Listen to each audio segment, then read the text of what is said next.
You're making $15 an hour and you have children to feed. You have a dream. You have a risk. You have a thing to do and you're scared. And a lot of people would advise you to not take any risks in that situation. And that might be good advice because everybody's got a unique situation. Everybody's situation is totally, completely unique. And it's hard always. But my advice is always, you have to think of your life in terms of, first of all, it's a temporary situation. You have a finite amount of time, and it can be a good time or it can suck. Mm-hmm. And if it sucks, you have to fight to change it as if your life depends on it, because it really does. It really does. The quality of your life depends on it. The quality of the experience depends on it. And you've got yourself into a bad situation. Like if you went down the wrong road, okay, if you have a destination to go to and you're supposed to go left, but you fuck up and you go right, and you go right for like a couple of miles and you realize like, oh my God, I went right. What do? Do you keep going right? But do you stop, get out of the car and cry? No, you realize like, oh my God, it's gonna take me hours and hours and hours to go back and turn around and turn back. Yeah, that's what you gotta do. You gotta get better the same way you got sick. Mm-hmm. You've been living your life, and if you've been living your life with a bad diet or with a bad mindset, or you've been living like blaming other people for your failures, you've got to recognize that those things are not serving you well, and you have to back up and you have to go left. You have to go the right way. You have to figure out a way to get on the right path.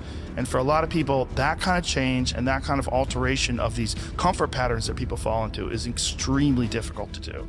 But you've got to do it. Mm-hmm. You've got to do it. It's the only way to do it. I think your feelings are important, but I also think that people have a tendency towards self-indulgence. And if you deny that tendency, if you ignore that fact, you're going to create a bunch of people that think that the world does revolve around every single nuanced feeling that they have. Also, there's this rejection of responsibility and discipline. And this equation, they're equating discipline with not just toxic masculinity, but cruelty. That, you're cruel if you impose discipline or if you encourage discipline. And I say, I follow Jocko Willink's advice. Discipline equals freedom. And I think that's real. And I think that if you can figure out a way to work hard, you will feel satisfaction from the results of that work. It makes you feel better. For a society that's so concerned with feelings, you should be looking at all the different ways that the life that you choose affects the way you feel about things.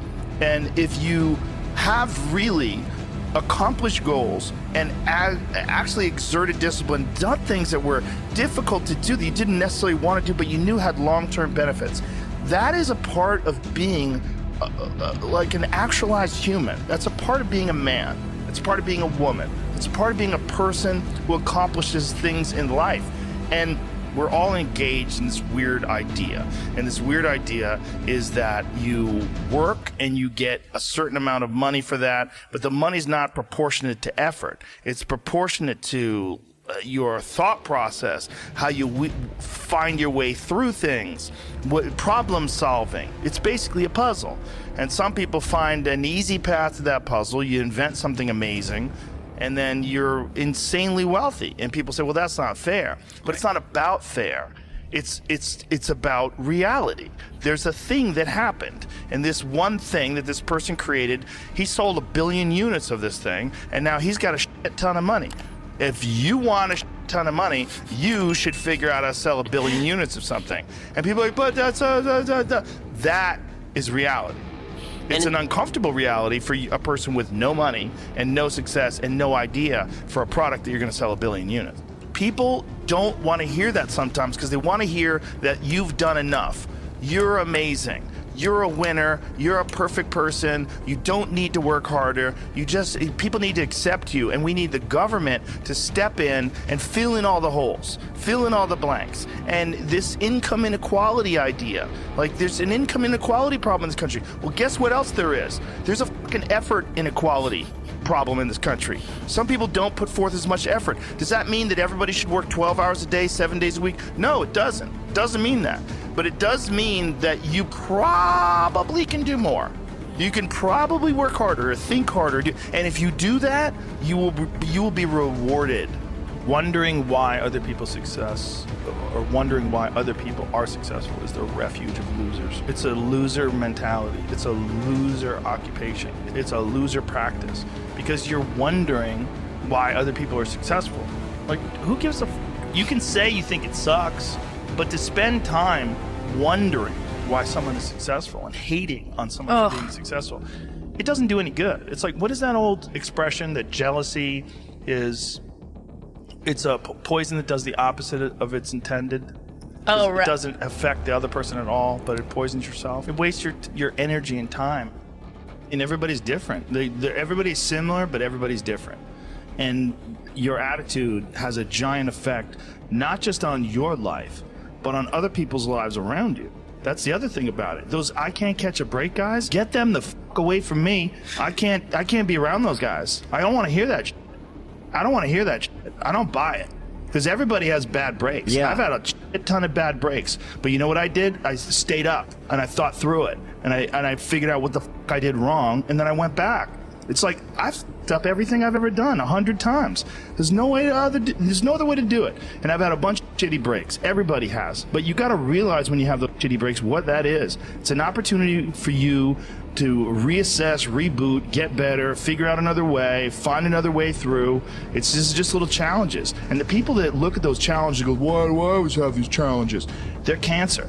Those people are dangerous to be around. They will rob you of your enthusiasm. They don't give you any fuel. They're the opposite of fuel. Like the fuel people, the people that are kicking ass, the people that are out there just fucking hustling, always getting things done. You go and get after it. You don't make any excuses. And those kind of guys are fuel. But those I can't catch a break guys, they're the opposite of fuel. They're just pissing on your fire. They're no fun. The people that surround them are all idiots, because only idiots want to be around I can't catch a break guys. Yeah. Only the dummies stick around. After a while, even if they're your good friend, you got to be like, bro, you got to fucking stop. You got to stop with all this I can't catch a break bull. All the time you're complaining, you could be instead hustling. You could be instead chasing your dream. You could be instead figuring out what you're doing wrong, trying to improve certain aspects of your life, getting your shit together, reading a book, meditating, something. Fucking something. But this I can't catch a break is not helping anybody, and it pushes everybody away from you. But some people, they get caught in that pattern, and it might be their parents, it might be how they were raised, somebody might have told them they were useless real early on, it's stuck, and they never feel like they get enough reassurance, they never feel like they get enough motivation, and they feel like other people get more. And they look at all these other people, how come he gets that? How come she gets this? How come he's got that going on? And all that's bad for you too. That shit ain't no good for you.